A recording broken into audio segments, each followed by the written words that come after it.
Hello students and welcome back to my channel excellent learning point.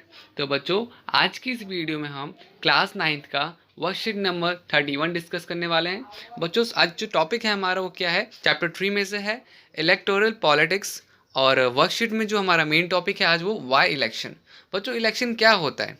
देखो, कोई सा भी गवर्नमेंट जो हमारा बनता है तो वो बेसिकली इलेक्शन होकर के ही बनता है, जहाँ पे कई सारे पार्टीज़ आपस में चुनाव लड़ते हैं।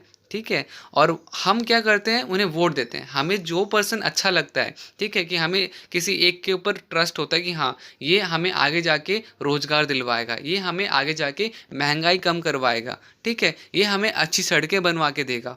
तो हमें जो अच्छा लगता है, जो भी पर्सन हमें अच्छा लगता है, हम उसे वोट करते हैं और वो फिर आगे जीतता है तो फिर वो सरकार गवर्नमेंट बन जाता है, सरकार बन जाती है। तो बेसिकली इलेक्शन इसीलिए यूज़ होता है, ठीक है, जहाँ पे सबको अधिकार होता है वोट देने का। और आप अपनी मन मर्जी से जो आपको अच्छा लगता है, जो बंदा आपको अच्छा लगता है, उसको आप वोट दे सकते हो। ठीक है।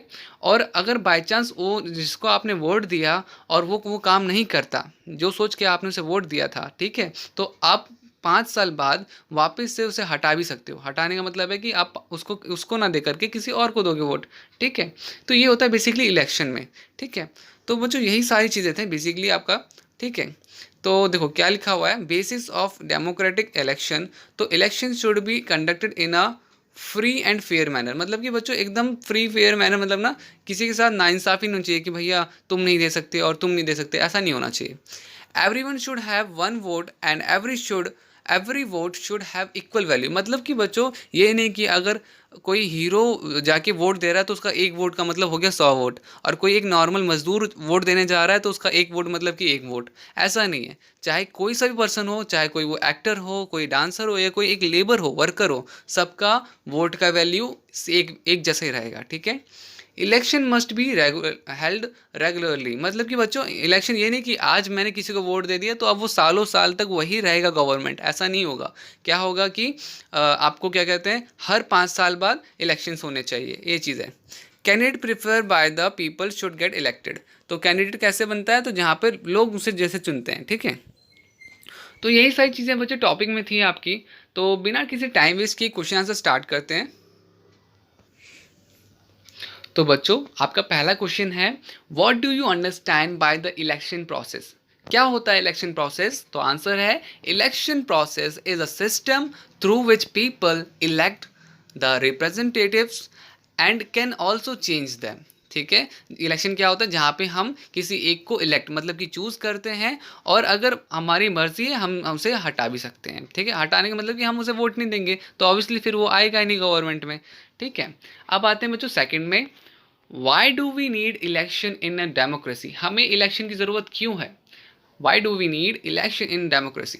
तो आंसर क्या है बच्चों इसका, in any democracy elections are held at regular intervals because through election the people choose and change their representative. क्यों करते हैं बच्चे? तो यहाँ पे मेन रीज़न क्या है कि हम किसी को चूज़ कर सकते हैं, गवर्नमेंट बनाने के लिए हम किसी को चूज़ कर सकते हैं। If the elected representative do not act according to the public. मतलब कि अगर जो रिप्रेजेंटेटिव है वो काम नहीं करता है जो उसे करना चाहिए पब्लिक के लिए, then the public replace them in the next election. तो क्या होगा कि नेक्स्ट इलेक्शन में क्या होगा, जो पब्लिक्स हैं, जो सारे लोग हैं, उसे वहाँ पे उसे रिप्लेस कर देंगे। ठीक है। आते हैं बच्चों क्वेश्चन नंबर थर्ड में, व्हाट मेक्स इलेक्शन डेमोक्रेटिक। तो बच्चों, सबसे पहला, election must be held regularly every 5 year. Second, election every eligible voter must have one vote with equal value. मैंने आपको बताया था कि एक पर्सन का एक वैल्यू माना जाएगा। ये नहीं कि कोई बड़ा पर्सन है तो उसको 10 वोट माना जाएगा और छोटा वाला है तो उसे आधा, ऐसा कुछ नहीं।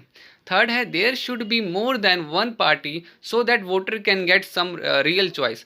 अब बच्चों, अगर एक ही बंदा उठ रहा है तो फिर आप किसे चॉइस करोगे? आपके पास क्या कहते हैं, ऑप्शन ही नहीं होगा। तो कम से कम क्या होना चाहिए, मोर देन वन, एक से ज़्यादा पार्टीज होनी चाहिए।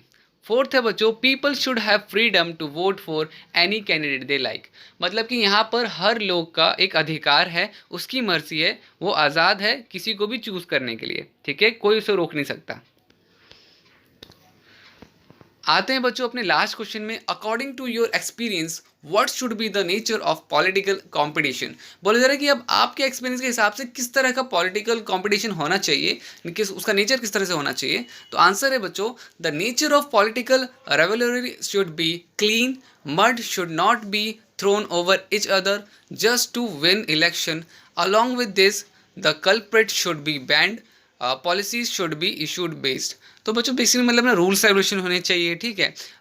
मतलब कि धोखाधड़ी नहीं होनी चाहिए, यही सारी चीज़ें यहाँ पे लिखी हुई हैं। तो बस यही था बच्चों आपके फर्स्ट वर्कशीट में सारे क्वेश्चन आंसर्स। अगर बच्चों वीडियो आपको अच्छी लगी तो प्लीज़ वीडियो को लाइक कर देना, कमेंट कर देना एंड शेयर तो ज़रूर करना। और मोस्ट इंपॉर्टेंट बात बच्चों, सब्सक्राइब करना मत भूलना प्लीज़, ठीक है। बिकॉज आपका सपोर्ट मुझे बहुत ज़रूरी है, ठीक है। ये मुझे बहुत मोटिवेट करता है ऐसी वीडियोस और बनाने के लिए। तो आज के लिए इतना ही, मिलते हैं नेक्स्ट वीडियो में।